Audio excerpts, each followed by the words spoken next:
우리 가운데 하나님께서 기쁨 주시기를 원하십니다. 오늘도 우리의 마음을 활짝 열고 주님 앞에 담대히 나가기를 바랍니다. 오늘 말씀을 보면 53절에 예수님께서 이 모든 비유를 마치신 후에 이렇게 표현하고 있습니다. 우리가 13장에서 살펴봤던 그 모든 비유의 내용들을 다 마치시고 어디로 가셨다고 합니까? 고향으로 가셨다, 이렇게 말씀하고 있습니다. 예수님의 고향이 어디일까요? 예수님 어디에서 나셨습니까? 예수님은 베들레헴에서 나셨습니다. 베들레헴. 근데 예수님의 고향 그러면 베들레헴이라 이렇게 하지 않고 나사렛 이렇게 얘기합니다. 그래서 나사렛 예수 이렇게 표현하죠. 왜 나사렛이라고 하느냐면 어린 시절부터 성장하기까지, 장성하기까지 자란 곳이 바로 나사렛입니다. 거기에서 예수님께서는 자라오셨고, 그리고 거기에서 아버지와 함께 또 목수의 일도 경험했던 그런 지역입니다. 이 나사렛이라고 하는 곳은 아주 작은 동네입니다. 여러분 잘 기억하시겠지만 그 나다네일이 빌립의 전도를 받습니다. 빌립의 전도를 받을 때 나다네일이 뭐라고 그러냐면 나사렛에 무슨 선한 것이 있느냐 이렇게 이야기하는 것입니다. 나사렛에 무슨 선한 것이 있느냐, 이 이야기는 뭐냐면 나사렛이 보잘것없는 동네 아니냐라고 하는 그러한 의미가 거기에 전제되어 있는 것입니다. 훌륭할 것 없는 동네, 뭐 거기에 뭐 그렇게 뭔가 가치 있는 게 뭐가 있겠느냐라고 하는 것이죠. 그 이야기는 그 동네의 구성원들, 그 마을 사람들이 특별히 이렇게 특출나거나 뭔가 뛰어난 그런 사람이 없다는 이야기죠. 여러분 이번에 컬링 때문에 유명해진 지역이 어디입니까? 의성입니다. 예. 뭐 우리 교회 성도님들 가운데는 의성 출신들이 많이 있기 때문에 제가 말을 참 조심스럽게 해야 될 것 같은데, 사실 의성이 아주 산골짜기라는 얘기를 제가 많이 들었습니다. 맞습니까? 네, 네. 누구 말이 맞는지 잘 모르겠지만 아무튼 많은 분들이 산골짜기다 이런 얘기 이야기합니다. 본인들이 그 아주 어렵게 이야기할 때는 아주 산을 넘어서 또 넘어서 뭐 거기서 제가 태어나서 이만큼 성장했습니다 이렇게 얘기하고, 예? 이제는 컬링으로 유명해지니까 생각이 좀 바뀌어진 것 같습니다. 아무튼 이렇게 우리가 생각할 때 아니 그 지역이 어디야 도대체, 어디 붙어 있는 거야 뭐 할 정도로 큰 어떤 역사 속에 어떤 사람들에게 뭔가 이렇게 의미를 줄 수 있는 그런 장소가 아니었던 것 같습니다.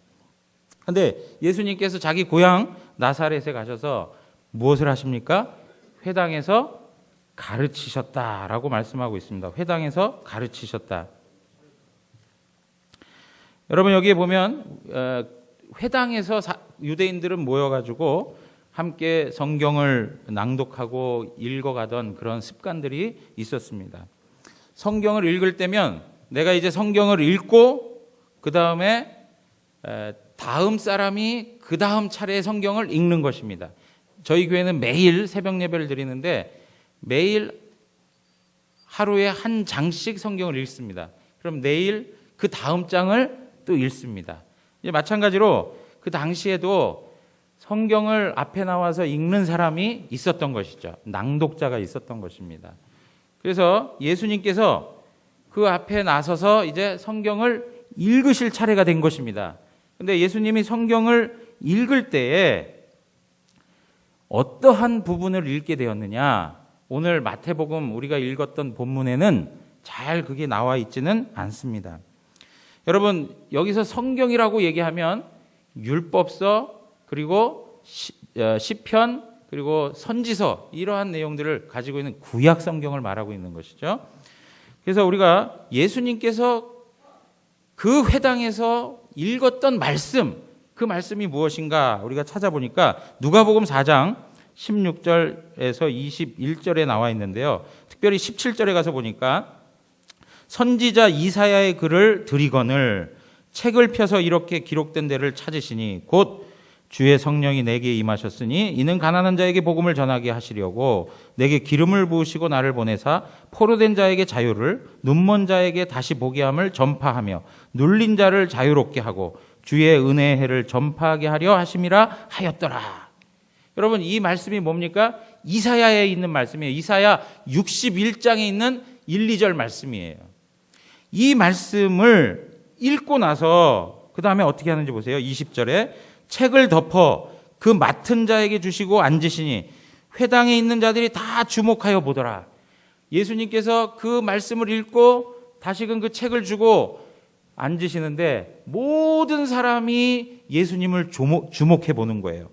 그럴 때 예수님께서 그들에게 말씀하시되 21절에 이 글이 오늘 너희 귀에 응하였느니라. 그렇게 얘기하고 있습니다. 이 하나님의 말씀, 구약성경 이사야에서 말씀하였던 메시아를 통해서 이루어질 하나님의 나라가 바로 너희의 귀에 응하였다. 이미 하나님 나라가 임하였고 너희가 그렇게 약속으로 들었던 메시아가 바로 너희 앞에 있다라고 말하는 것입니다. 그러니까 예수님 자신이 뭐라는 거예요? 지금 구약성경에서 끊임없이 약속되었던 메시아다라고 하는 것을 말씀하고 있는 거예요. 여러분, 이렇게 이야기했을 때 이 말을 듣던 나사렛 사람들의 반응이 있었습니다. 반응을 보니까 오늘 말씀해 보니까 놀랐다 그렇게 표현하고 있어요. 놀랐다. 아니 어떻게 이 사람이 이런 지혜와 능력을 가지고 말할 수 있느냐라고 이야기합니다. 이 이야기는 뭐냐면 이 사람에게 어떤 권세가 있길래 우리가 들었던 서기관들과 랍비들이 이야기해줬던 그런 내용하고는 차원이 다른 말씀을 할까라고 하는 말을 하는 것입니다. 여러분, 누가복음 4장 22절에도 보면 뭐라고 나와 있냐면 그들이 다 그를 증언하고 그 입으로 나오는 바 은혜로운 말을 놀랍게 여겨 그렇게 얘기하고 있어요. 예수님께서 해주신 말씀이 어떤 말씀이라고요? 은혜로운 말이에요. 은혜로운 말. 근데 그 은혜로운 말 앞에 놀랍게 여겼다 그렇게 말씀하고 있어요. 놀랍게 여겼다. 여러분, 예수님께서 하신 말씀이 은혜롭게 다가왔으면 그 다음에 그 놀라움을 가지고 예수님이 그리스도이십니다. 예수님이 메시아이십니다. 내가 예수님을 믿기 원합니다. 예수님에게 생명이 있고 예수님에게 구원이 있고 예수님을 통해서 하나님의 나라가 내게 주어졌습니다. 이렇게 고백해야 할 거 아닙니까? 그런데 그들의 반응은 다르게 나타났습니다. 여러분, 57절 상반부에 보시면 예수를 어떻게 했다고요? 배척한지라 그랬습니다. 예수를 배척한지라. 목수의 아들이 아니냐? 그의 어머니는 마리아, 형제들은 야고보, 요셉, 시몬, 유다. 그 누이들이 다 우리와 함께 있는데 이 사람이 도대체 어디서 났느냐 하면서 예수님을 배척했다라고 말씀하고 있습니다. 배척했다. 이러한 배척이 얼마나 적극적으로 나타났는지를 누가복음 4장에서 더 잘 표현해주고 있습니다. 여러분, 제가 누가복음 4장을 계속 읽고 있는데 누가복음 4장과 오늘 마태복음 13장의 말씀이 같은 내용들을 우리에게 전달해 주기 때문에 그렇습니다. 누가복음 4장 28절로 가서 보시면 회당에 있는 자들이 이것을 듣고 다 크게 어떻게 했습니까? 화가 나서 그래요. 화가 나서 일어나 동네 밖으로 쫓아내어 그 동네가 건설된 산 어디로요? 낭떠러지까지 끌고 가서 밀쳐 떨어뜨리고자 하되 그래요. 예수님을 붙잡아다가 예수님을 낭떠러지까지 몰고 가서 거기서 예수님을 밀어뜨려가지고 죽이려고 하는 거예요. 예수님에 대해서 얼마나 많은 적개심이 있는지를 우리는 알 수 있어요. 예수님을 얼마나 싫어했는지를 알 수 있는 거예요. 여러분, 여기에 배척했다라고 하는 말이 나와 있는데 이 배척했다라는 말은 걸려 넘어진다라고 하는 말이에요. 걸려 넘어진다. 예수님을 배척한 것은 이들이 걸려 넘어진 거예요. 다른 말로 또 표현하기를 부서졌다라고 하는 표현도 사용해요. 부딪혀서 완전히 부서져 버리는 그런 모습들이 있는 거예요. 이들의 마음 가운데 어떤 마음이 있는 것입니까? 불신이 있는 것입니다. 불신. 오늘 58절은 뭐라고 얘기합니까? 그들이 믿지 않음으로. 그렇게 해요. 믿지 않음으로. 네. 여러분, 왜 이들이 믿지 않았을까요? 왜 이들이 예수님에 대하여서 불신을 했을까요? 무엇 때문에 이들이 불신할 수밖에 없었을까요? 그 첫 번째는 무엇이냐면 그들의 편견 때문에 그렇습니다. 그들의 편견. 선입견과 편견 때문에 그래요. 여기 오늘 말씀에도 보면 저가 목수 요셉의 아들이 아니냐 그렇게 얘기하죠. 목수의 아들이 아니냐라고 할 때 여러분 여기 목수는 그 당시에 동네에 허드렛 일을 다 하는 아주 천한 사람이었어요. 여기서 오라고 그리고 저기서 오라고 그러면 가가지고 그 허드렛 일을 다 하는 많은 사람들에게 업신여김을 당하는 그런 위치에 있었던 천한 그런 사람이었어요. 비천한 자로서 살아갔던 그런 사람들이 바로 목수였죠. 그런데 예수님이 목수의 아들이라고 하는 그 표현은 결국에는 예수님 자체를 어떻게 보는 거예요? 비천한 존재로 보는 거예요.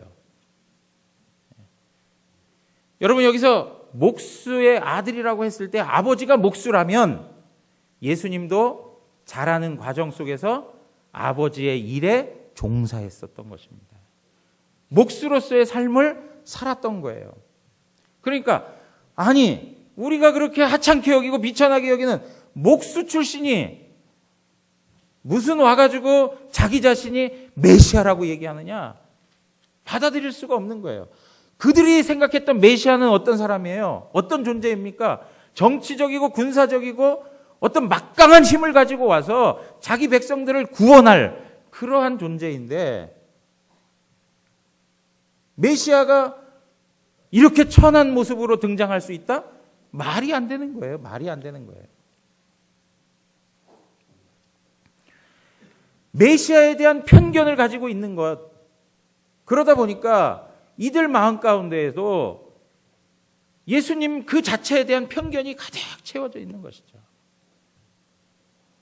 정당하게 평가를 하지 못하는 거예요.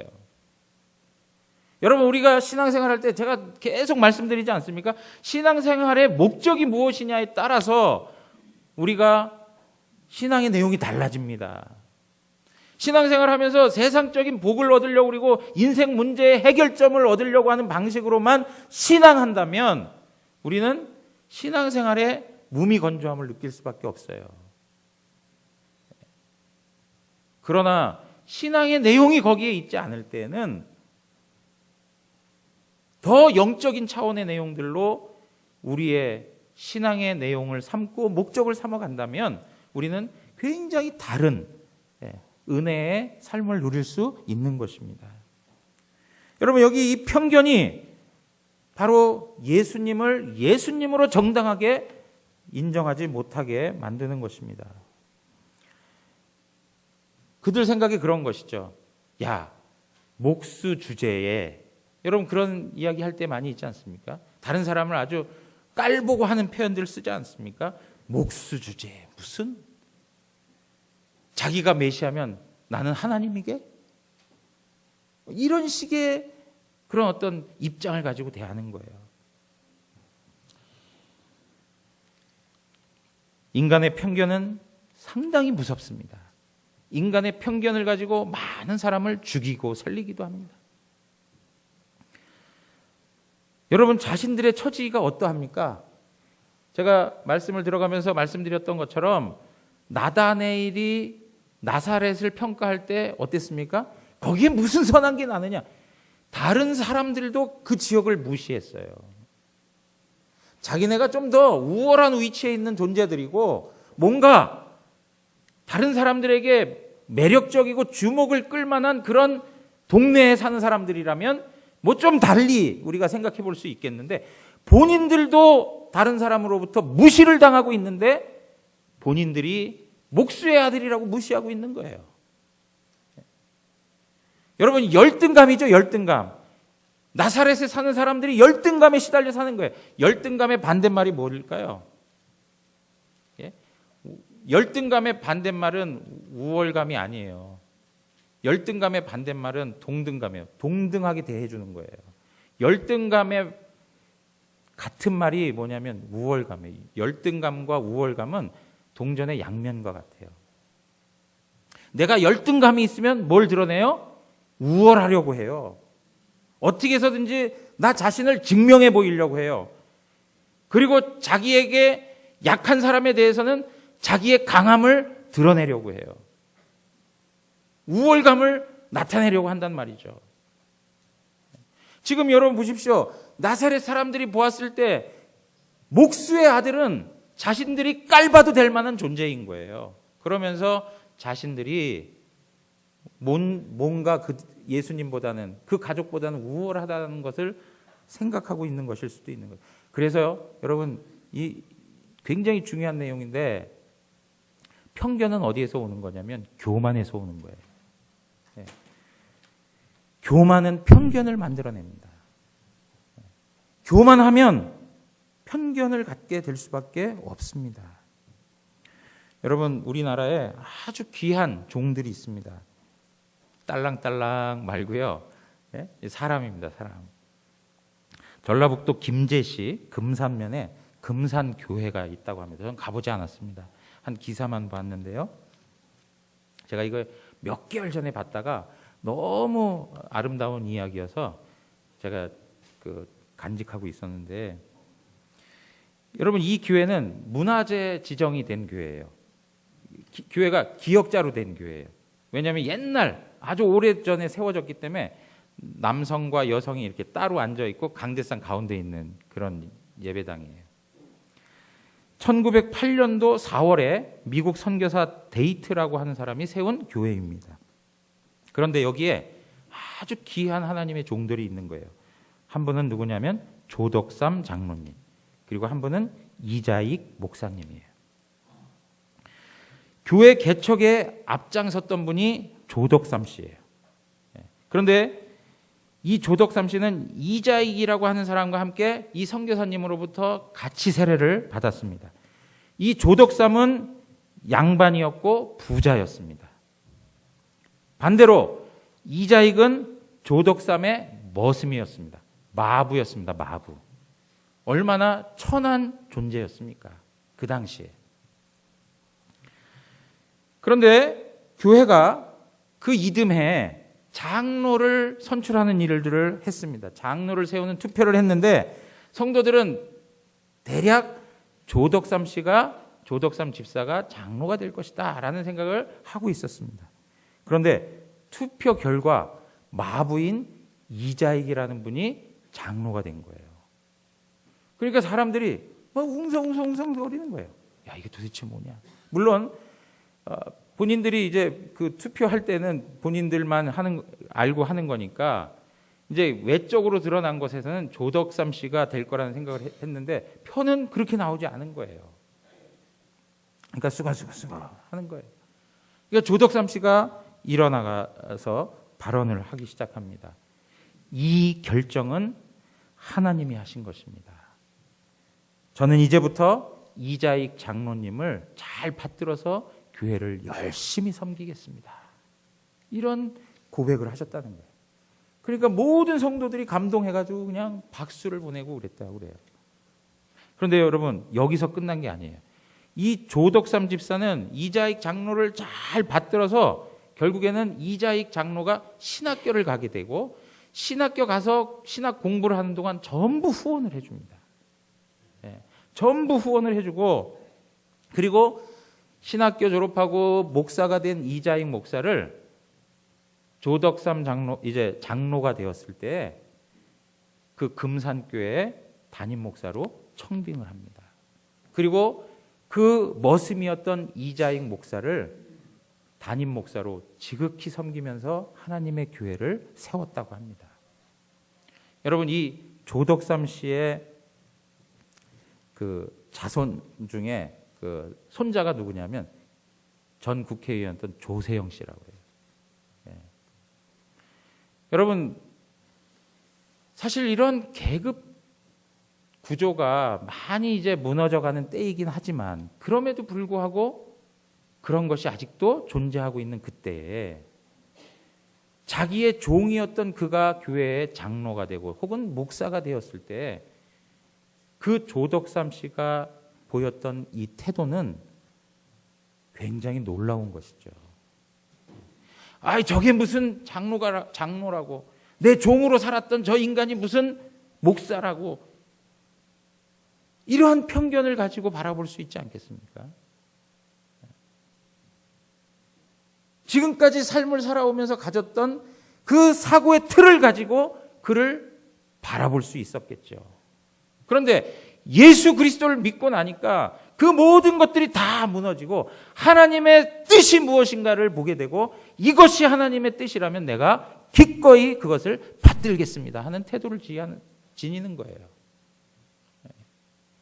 사랑하는 성도 여러분, 교만은 편견을 만듭니다.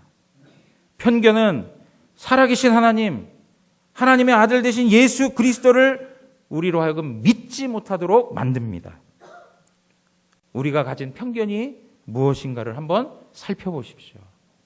내가 하나님을 대하여서 내가 어떠한 편견을 가지고 살아가고 있는가? 내가 하나님의 사람으로서 내가 어떠한 편견과 선입견을 가지고 살아가고 있는가? 이러한 내용들을 이 아침에 하나님 앞에서 생각하는 은혜가 있기를 원합니다. 두 번째는 뭐냐면 친숙함입니다. 이들은 예수님을 너무 잘한다고 생각한 거예요. 예수님의 가족관계를 다 이야기하고 있습니다. 너무나도 가까운 관계라고 이야기합니다. 인간적으로, 육적으로 예수님의 형편을 다 설명해 주고 있습니다. 그런데 예수님을 단지 이웃의 한 사람으로만 보는 것입니다. 여러분, 우리는 잘 알고 있지만 예수 그리스도는 완전한 인간이십니다. 믿으십니까? 그러나 동시에 예수 그리스도는 하나님이십니다. 근데 이 사람들은 하나님이신 그분을 알아보지 못하는 거예요. 인간적으로만 아는 거예요. 인간적으로만. 매튜 폴이라고 하는 학자는 뭐라고 얘기했냐면 친숙함은 통상적으로 멸시를 낳는 법이다. 그렇게 얘기했습니다. 친숙함은 통상적으로 멸시를 낳는 법이다. 여러분, 우리가 잘한다고 하는 것, 아주 친숙하다고 하는 것을 잘못 우리가 관리하게 되면 다른 사람을 멸시하고 경멸하는 걸로 나타날 수 있다는 거예요. 그래서 가까우면 가까울수록 더 어떻게 해야 돼요? 더 존중해야 되고 조심해야 돼요. 그런데 가깝다고 해서 어떻게 해요? 함부로 말을 하고 함부로 이야기하고 무시하고 존중하지 않아요. 사랑하는 성도 여러분, 우리 안에 우리의 관계 속에서도 하나님 앞에서 친밀함을 가지되 서로 존중하는 그런 신앙의 수준을 하나님 앞에 가져가기를 원합니다. 네. 그런 신앙의 수준이 있어야 돼요. 여러분, 여기서 예수님께서 하나님의 아들로 오셨다는 것, 하나님으로 오셨다는 것, 요한복음 1장 14절에 보면 말씀이 육신이 되어 우리 가운데 거하심에 우리가 그의 영광을 보니 아버지의 독생자의 영광이요 은혜와 진리가 충만하더라 그랬습니다. 요한복음 7장 15절에서 16절에 있는 말씀 보면 다 같이 한번 읽어보겠습니다. 유대인들이 놀랍게 여겨 이르되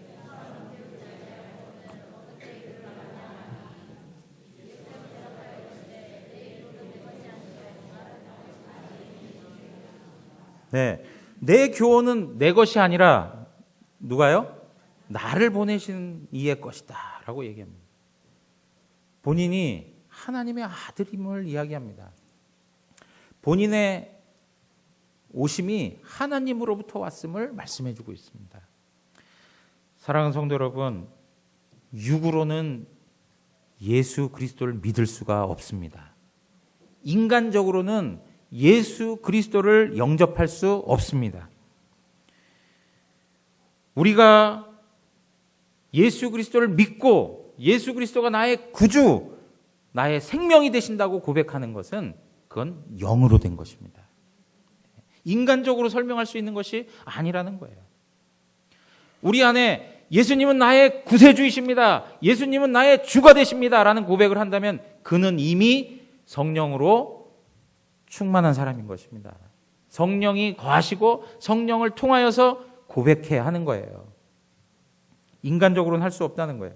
여러분, 인간적으로 하자면 예수님을 잘 아는 사람들이 누굽니까? 가족이죠, 가족. 어떻게 그렇게 금방 답을 하세요? 가족이에요. 그런데 가족들을 보면, 성경에서 보면 예수님을 어떻게 해요? 배척했습니다. 요한복음 7장 5절에 보면 이는 그 형제들까지도 예수를 믿지 아니함이로다. 형제들이 예수님을 믿지 않았다는 거예요. 마가복음 3장 20절 21절 우리 다 같이 한번 읽어볼까요? 집에 들어가시니 무리가 다시 모임으로 식사할 겨를도 없는지라 예수의 친족들이 듣고 그를 불러 나오니 이는 그가 미쳤다 하밀러라. 예수의 친족들이 듣고 그를 붙들러 나와요. 예수님이 하고 다니는 그런 일들을 보면서 예수님께 찾아와가지고 예수님을 붙들러 와요. 그러면서 뭐라고 그래요? 야, 이거 예수가 단단히 미쳤구나. 이거 막 이런 이야기를 하는 거예요. 그러니까 여러분 보세요. 인간적인 혈통으로는 예수 그리스도가 하나님의 아들 되심을 인정할 수가 없어요.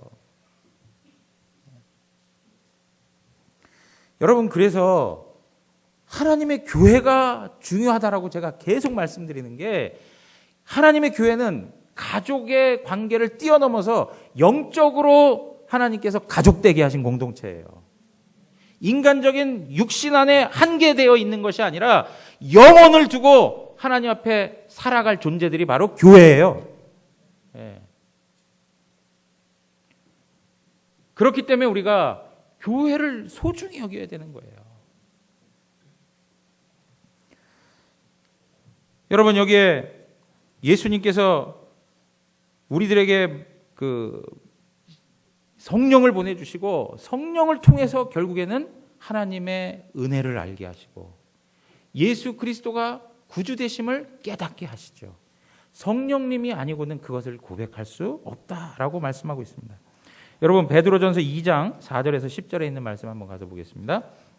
그거 보시면 사람에게는 버림받았으나 하나님께는 택하심을 입은 보배로운 산돌이신 예수께 나아가 너희도 산돌같이 신령한 제부로 세워지고 예수 그리스도로 말미암아 하나님이 기쁘게 받으실 신령한 제사를 드릴 거룩한 제사장이 될지니라, 그렇게 얘기합니다. 그러면서 성경에 기록되었을 때 보라, 내가 택한 보배로운 모퉁이 돌을 시온에 두노니 그를 믿는 자는 부끄러움을 당하지 아니하리라 하였으니, 하나님이 택한 보배로운 모퉁이 돌을 시온에 둔다. 그를 믿는 자는 부끄러움을 당하지 않는다. 그렇게 말하고 있습니다. 그러면서 7절을 보십시오. 그러므로 믿는 너희에게는 보배이나, 믿는 사람에게 있어서는 그 모퉁이 돌이 뭐가 된다고요? 부끄러움 당하지 않고 보배가 된다는 거예요. 그런데 믿지 아니하는 자에게는 건축자들이 버린 그 돌이 모퉁이의 머릿돌이 되고, 또한 8절 다 같이 한번 읽겠습니다.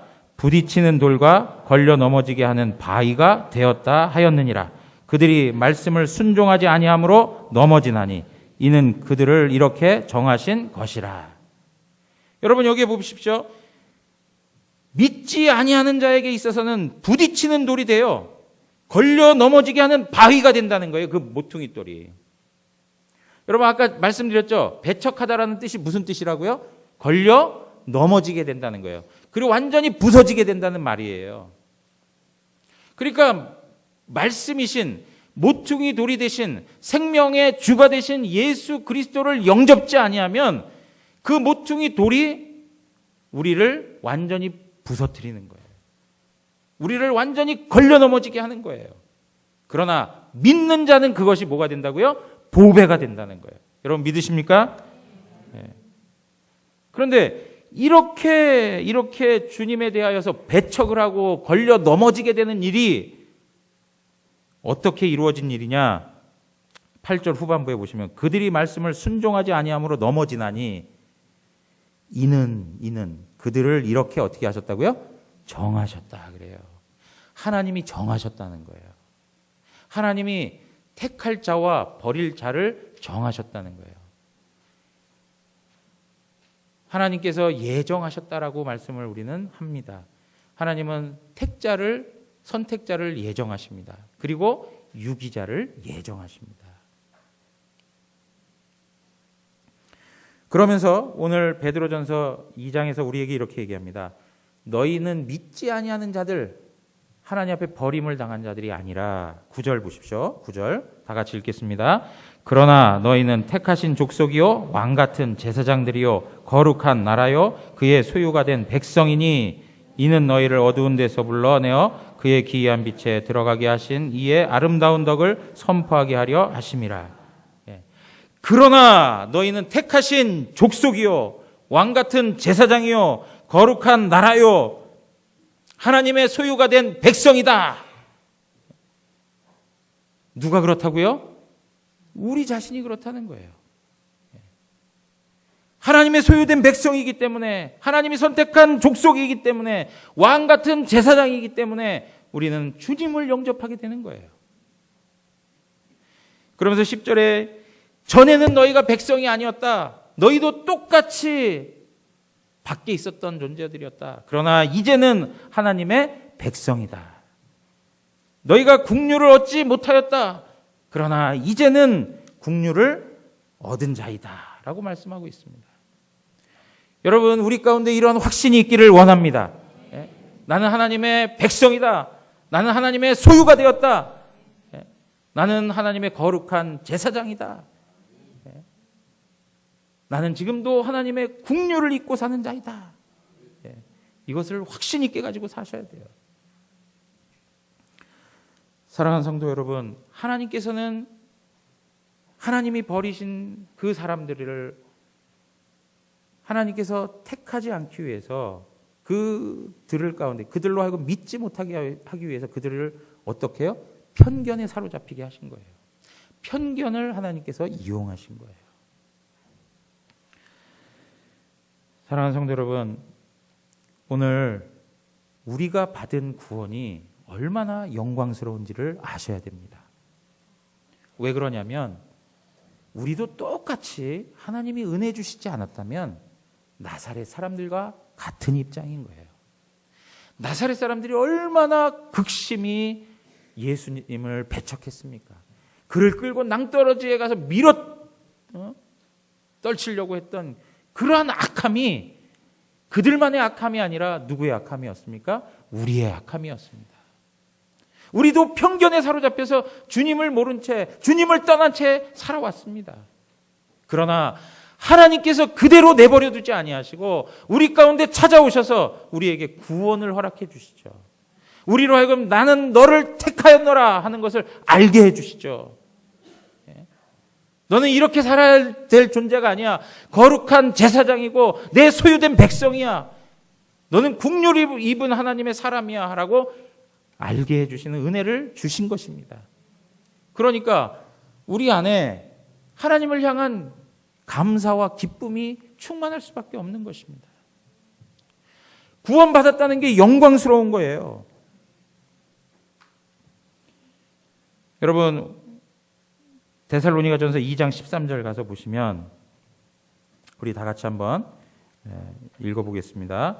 이러므로 우리가 하나님께 끊임없이 감사함은 너희가 우리에게 들은 바 하나님의 말씀을 받을 때 사람의 말로 받지 아니하고 하나님의 말씀으로 받음이니 진실로 그러하도다. 이 말씀이 또한 너희 믿는 자 가운데서 역사하느니라.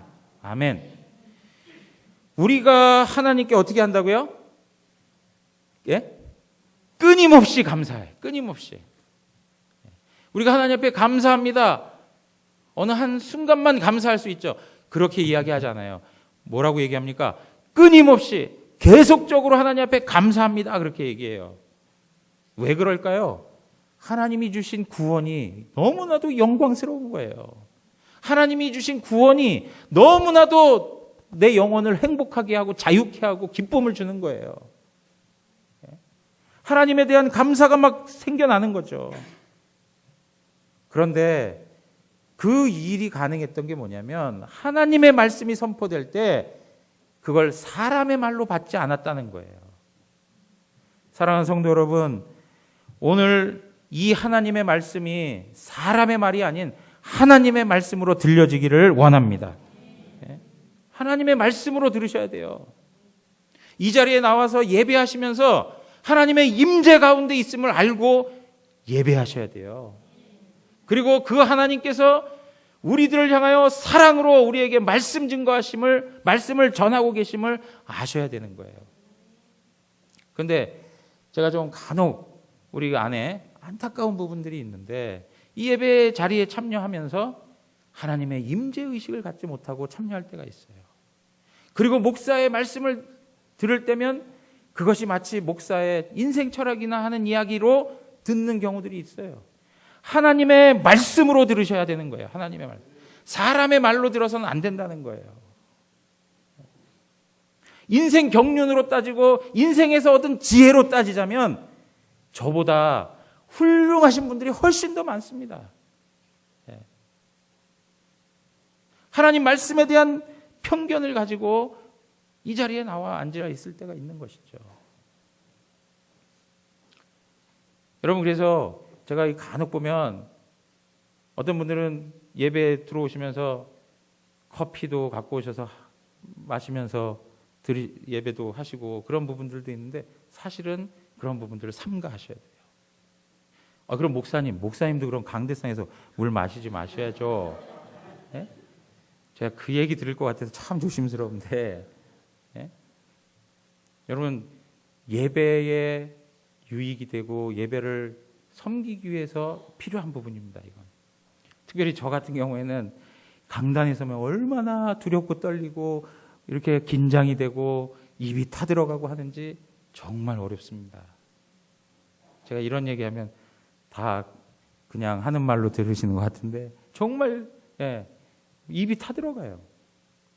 그런 부분에 예배를 섬기기 위해서 제가 잠시 목을 축이고 하는 정도는 괜찮을 것 같지만 그냥 그것이 습관이 되어서 예를 들면 커피든 음료수든 어떤 거를 가져와서 드신다든가, 어휴 주여 하나님 말씀보다 캔디가 더 달콤하나이다 하면서 오후 예배 때 되면 졸음을 쫓아내기 위해서 하시는 건 제가 이해가 되는데 그걸 그냥 습관적으로 해서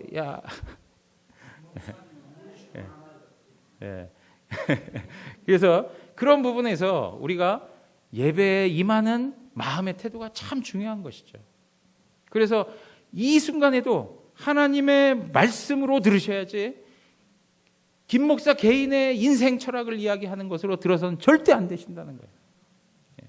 사랑하는 성도 여러분, 오늘 우리가 이러한 부분에서 지금 이 말씀이 우리에게 말씀하고 있는 것처럼 우리가 하나님의 말씀으로 받으니 진실하도다, 진실로 그러하도다 라고 하는 그 고백이 있어야 되는 거예요. 이게 뭡니까? 아멘이에요. 아멘.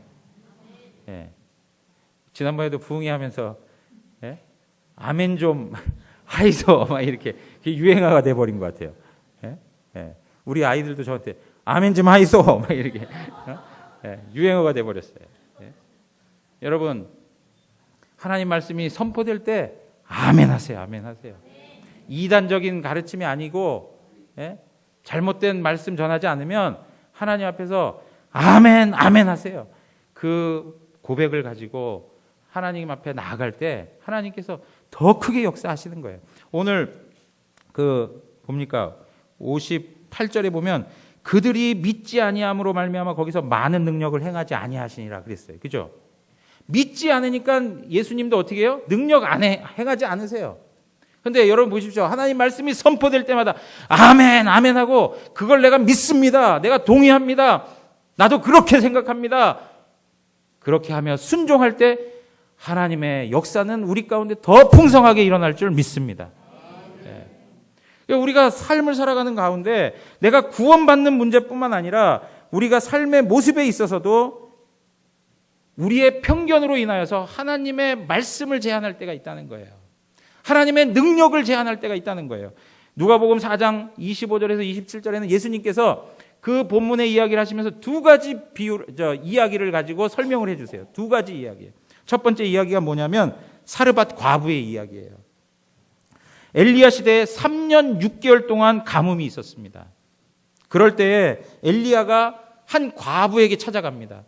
찾아가서 물과 떡 한 조각을 달라 하는데 이 여인이 보니까 가루 한 움큼과 기름 조금밖에 없는 거예요. 그래서 음식을 한번 만들어서 해먹고 자기와 자기 아들이 이제는 죽자라고 생각을 하고 있었던 거예요. 소망이 없어요. 다 굶주려가지고 고통스러운 현장이에요. 그런데 반갑지 않은 손님이 온 거예요. 왜 하필이면 이때 와가지고.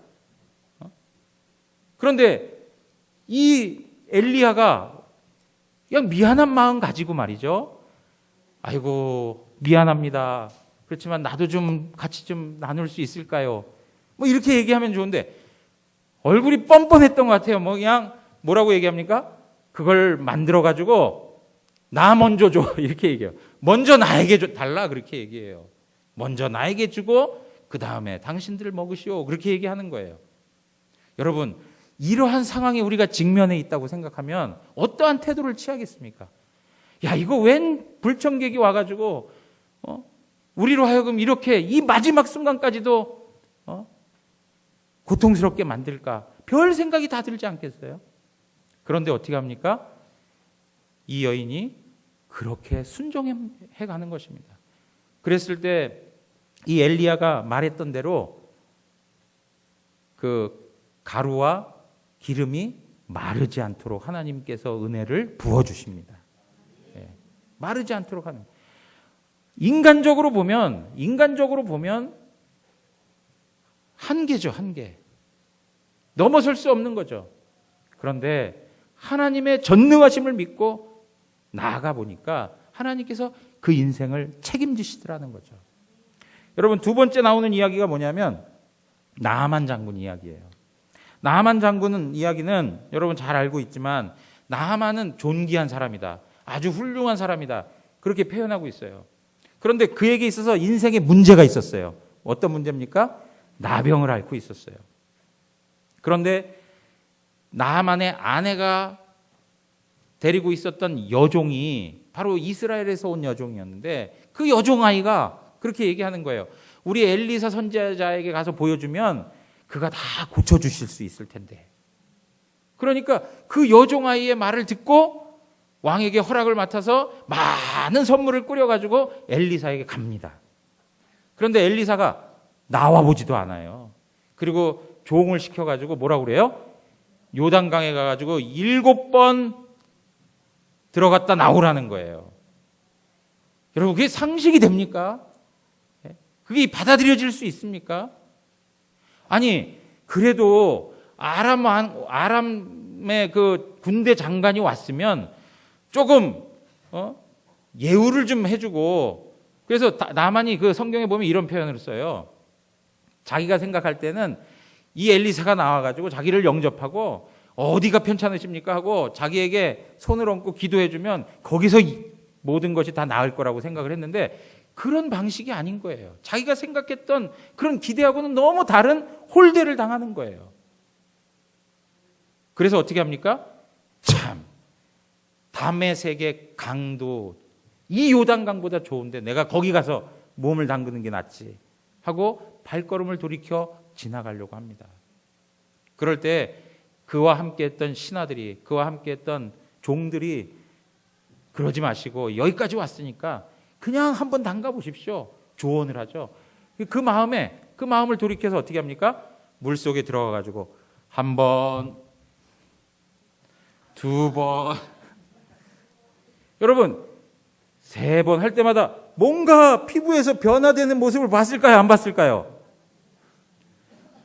나만은 아마 봤을 거란 말이에요. 그죠?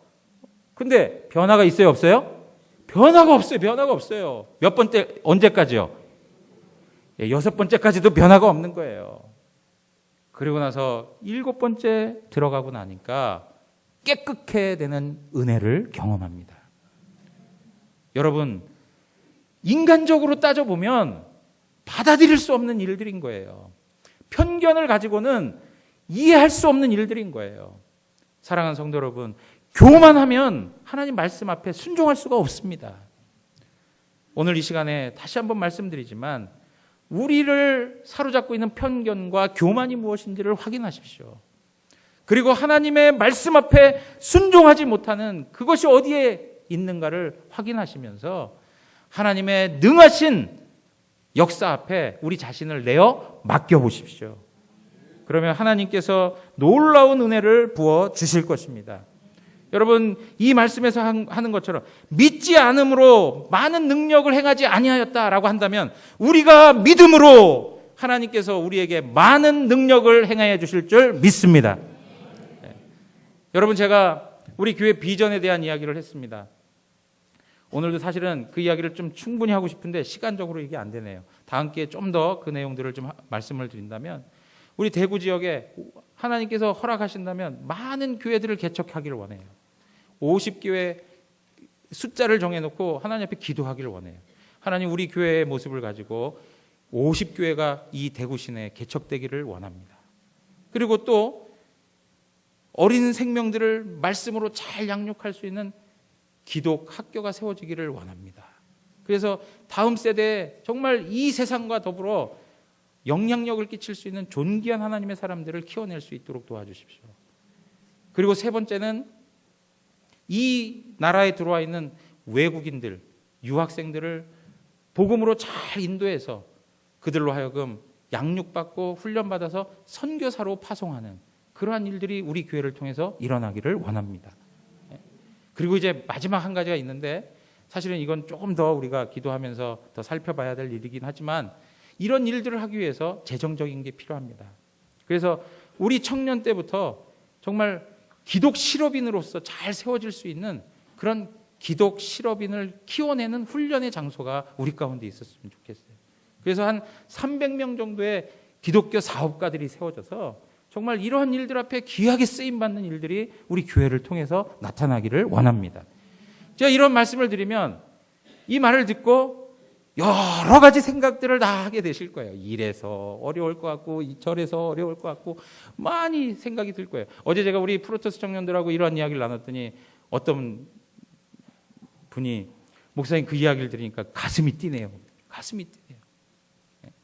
여러분, 우리 가운데 많은 생각이 오갈 수 있습니다. 하나님의 능력을 제한할 만한 우리의 상황과 조건들이 충분히 많이 있습니다. 그러나 우리가 하나님의 전능하심을 믿고 의지하면서 믿음으로 나아갈 때 하나님이 하나님의 일이라고 생각하시면 하나님께서 이루어 주실 줄 믿습니다.